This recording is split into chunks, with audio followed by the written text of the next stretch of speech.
Hello and welcome to another TFB Spotlight interview, and we have a returning guest this time. It's Tracy Irwin of TI Accountancy, and you may remember, if you've followed our TFB Spotlight interviews, that we interviewed Tracy about 2 years ago at the time of this recording. So we get the rare privilege of being able to follow up with her and find out what has happened in the last 2 years from the time that we spoke before.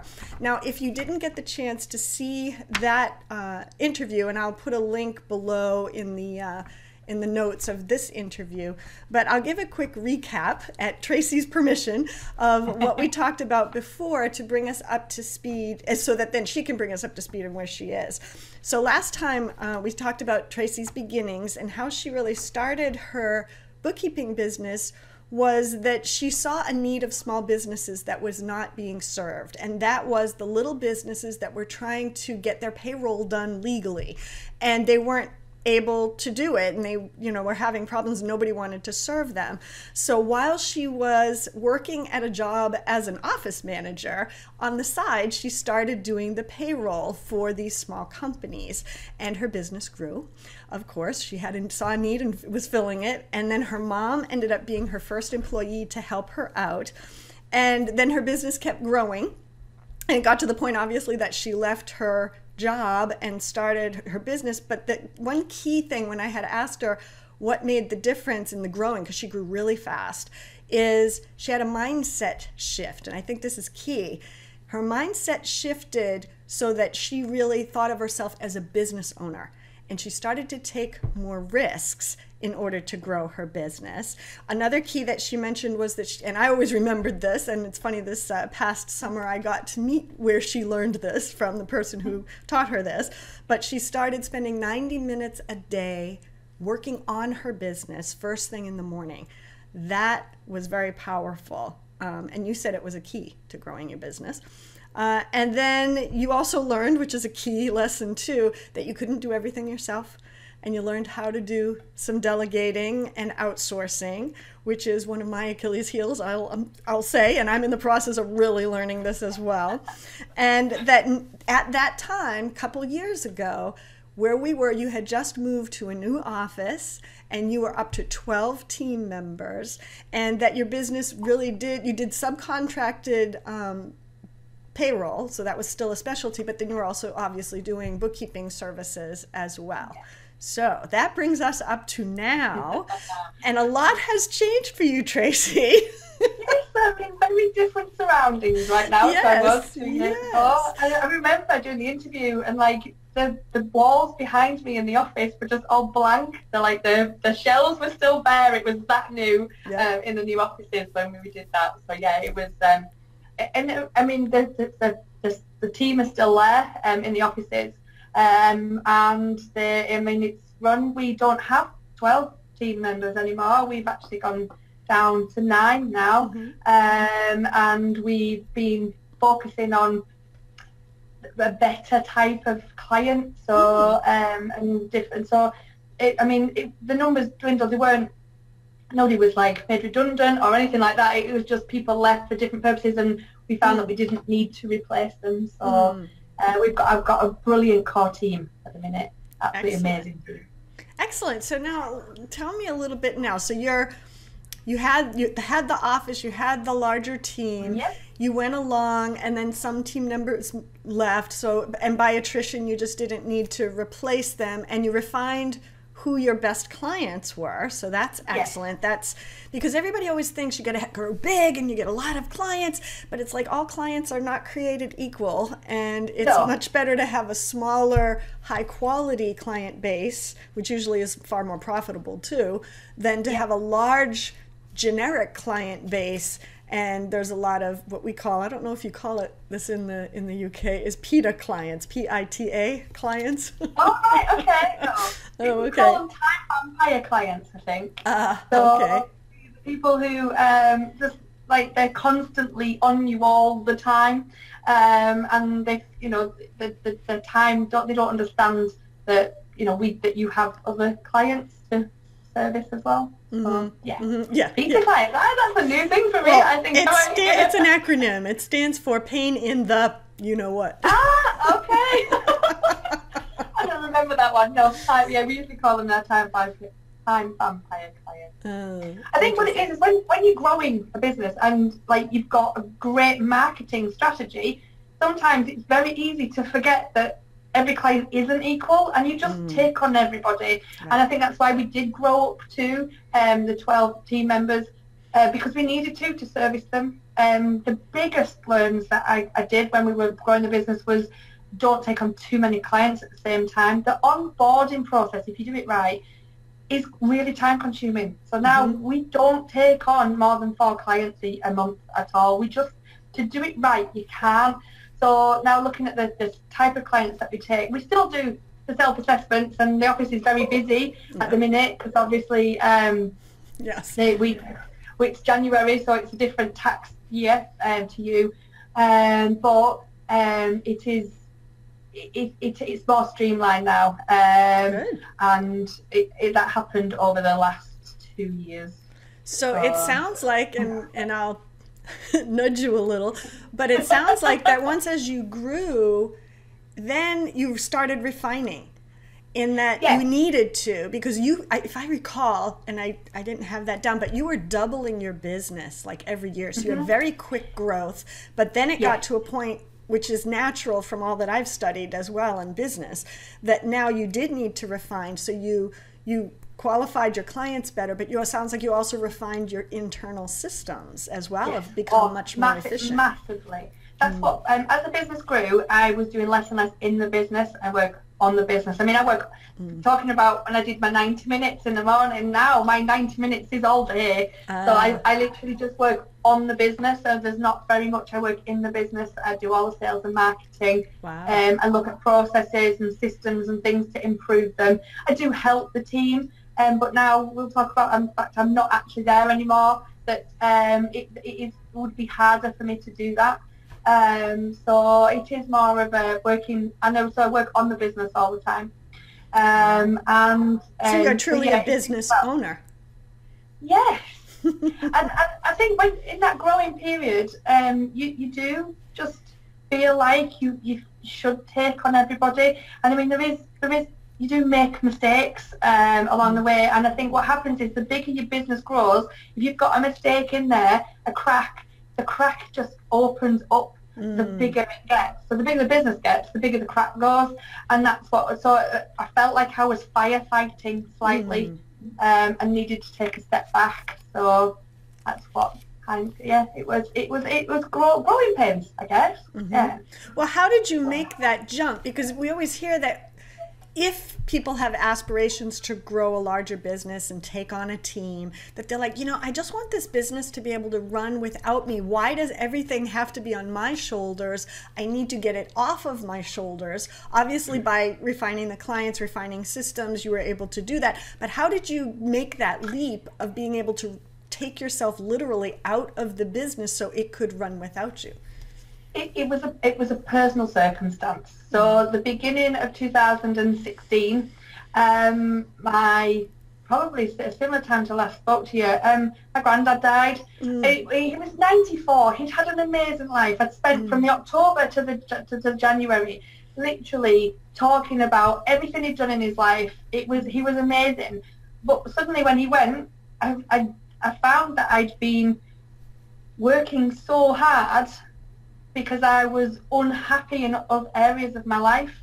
So, and he left a void because I wasn't able to talk to him anymore. Yes. So it was a massive event. It wasn't a sad event as such because he was 94 and he had an amazing life, very good innings. But it did leave a gap and I realised how unhappy I was. I got divorced and I looked at my job role in the company and I did struggle to delegate. I mean, a lot of business owners do. We kind of think that we can do it better. But you know what? When you find the right team member, they usually can do it better. So as entrepreneurs, we're always chasing the next shiny object, whereas employees are doing what they want to do and they're doing it day in, day out, and they love what they do. So usually they are better at it, and so I've learned that massively. And so I just looked, I stopped learning. I think I loved learning that much. I'd just done too much learning, and I cancelled all the memberships I was in. I stopped listening to Audible books. I was really down at this time, and I felt like I'd fallen out of love with the business because there were so many cracks and things. Right. So I literally did. I delegated, realising that it was a have to rather than a want to, and I concentrated on making sure that business could run without me, because like I said, I felt like I'd fallen out of love with the business, and in that period of making it run without me and fixing everything, I actually fell back in love with it. So it was a process. So now I love the business, and I'm so proud of everything that the team has helped me achieve, and I really do love it. But it was really hard because when you've been inside,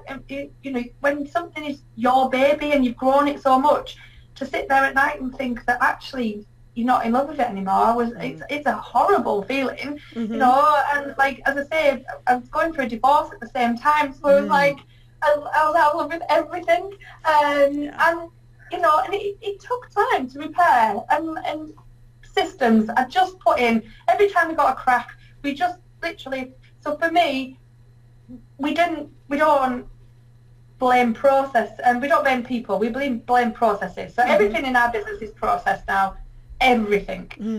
And when something goes wrong, we literally, whoever's involved in that process that dropped, we literally sit around a table and we say, what went wrong, how can we fix it, what happened, what needs to happen so that never happens again. And we don't leave that table until it's fixed.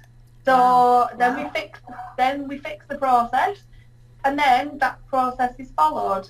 And I mean, our manual is just, it's the biggest asset I think I have in the business, because not only can the business run without me, it can also run without any of my team, not all of them, but as an individual, they're all brilliant people, but, I have to make the business be able to run without somebody, because somebody might not turn in one day, and that's a scary thought when you're dependent on them. So. Yes, and by building the systems like that, you've really created, like you said, an asset, but it's something you could sell if you wanted to.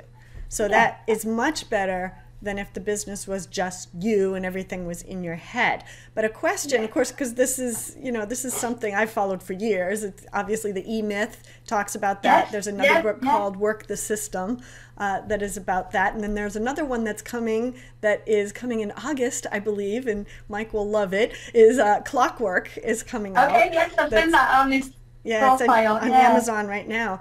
But how did you learn first of all, how to delegate? I mean, how did you actually learn how to make that leap? And then also, how did you learn to set down your systems? The systems part was easy because of the team that we had. And so what we did is we recognised who was responsible. We did kind of an organisational chart, but we did it as in the processes rather than the tasks themselves. So every process had somebody allocated to it, and we got them to write the processes. It was a kind of a need as well, because my payroll manager was also going on maternity leave, so the payroll side was much more important than anything else, because we needed somebody to know exactly what happened. And it's quite difficult with payroll, because when an issue comes with payroll, then it's usually very different from the one before. So it is, it was quite difficult to process them, but they did a brilliant job, and it was letting everybody take time out to be able to, that's what I'm saying, like refining things and stuff came from that. To delegate, I don't know, I think it was from being that unhappy and realising that I was stressing myself out. Like I was in my 40s, I think sometimes I think I'm younger than I am. I'm not old by any stretch of the imagination, but I do sometimes think I'm still 22, and I'm not. So I think it was it was from that. I wish I had an answer, because I could make a fortune from that answer to be able to delegate. But it's a trust thing. It's getting to know your team, knowing that like you've got process in place so that they know what they're doing and it's not in your head. Because I am terrible for that. My communication's not that brilliant because I think I've said something, but I probably haven't. You know, now and again I'll get an email and they're questioning me, and I'm like, oh, did I not tell you that? So I still make mistakes. Nobody's perfect. But now having that process in place, they don't have to come to me anymore. It's just there. So yeah, there is. I wish I had an answer for being able to delegate, but I can only just put it down to being unhappy. And it was a case of wanting to be happy. I am a positive person. I'm not somebody who gets out of bed and like lets the day decide. I literally get out of bed and I'm a happy person. You know, the day doesn't decide whether I want to be happy or not. So it was. So yeah. Very good. Excellent. Well, now I guess we could go a little further on how you really put the business to the test about you not being there. Tell us about that.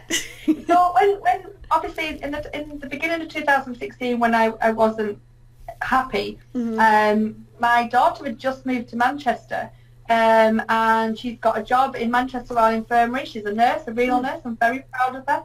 And I thought that maybe I could move to Manchester. I mean, my parents are in Dalton, where the business is, but other than that, because like marriage had broken down, it's like would be a new opportunity, not only for the business but for me, because Manchester is a much bigger place. There'd be much more opportunity for the business. So in my mindset, I was like, oh, I'm going to do this. So I'd already started working from home, so that the business would learn to run with, so that the staff and the team would actually stop coming into my office, because if it was a bigger, you know, if they had to email me, they needed to get in contact. So I'd already started doing that and working from home.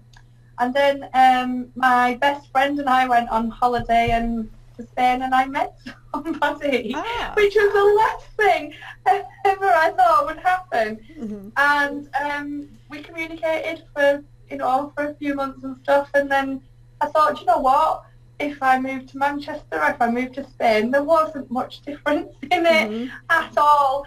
So December 2016, I moved to Albia in Spain. Wow. And hence my home office now, you see. Very different environment. I can now back. It's like coming back to your roots in a way, because like I just get out and come to work out the door. I walk the dog and then come in. So it's very strange, but it's very different, because I can get lonely.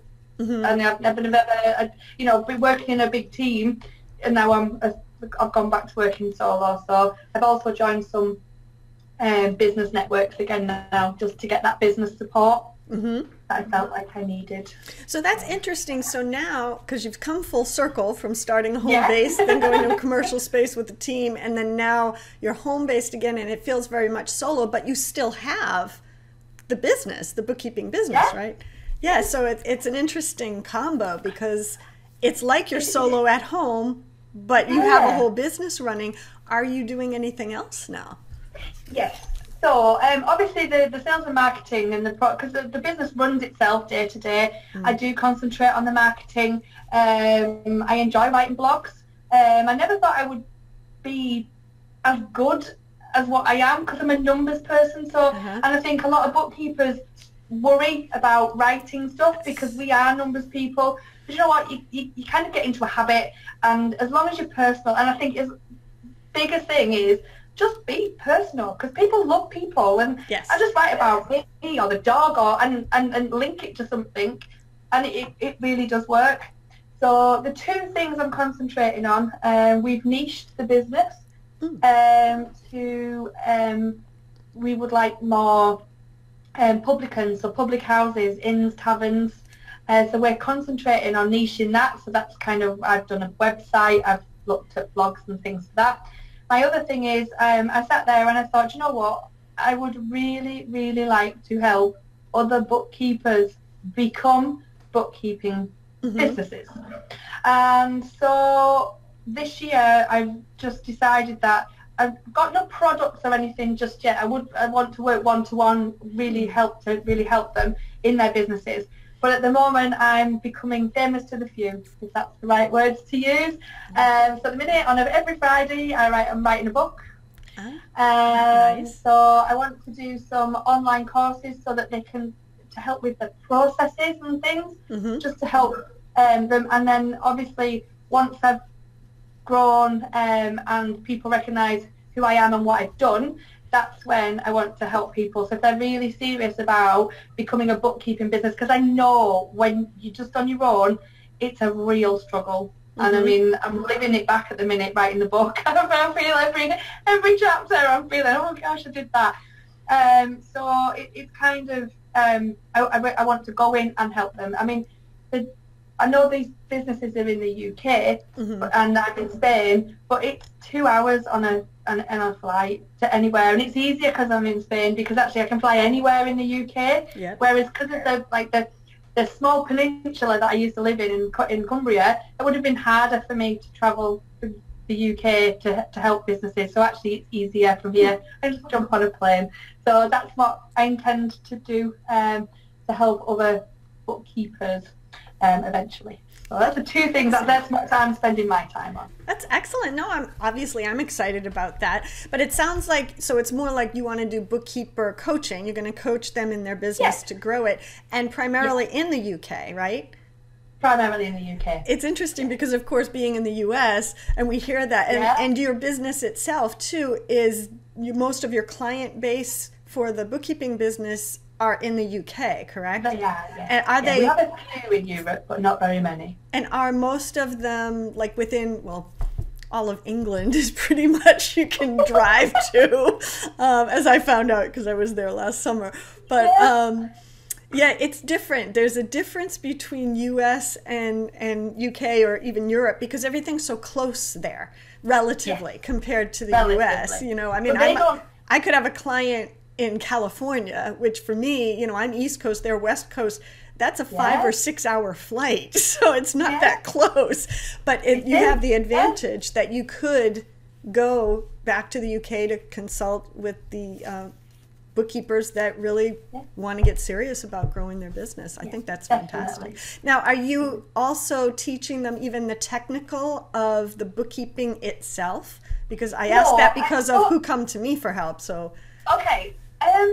I think that's the last thing that most of them need. I think bookkeepers come in and become bookkeepers, well, they become like sole traders and become bookkeepers. I won't say bookkeeping businesses, but I mean that just them on their own, because they're really good at what they do. Yes. And then what they find is then they suddenly have a business and they don't know how to market.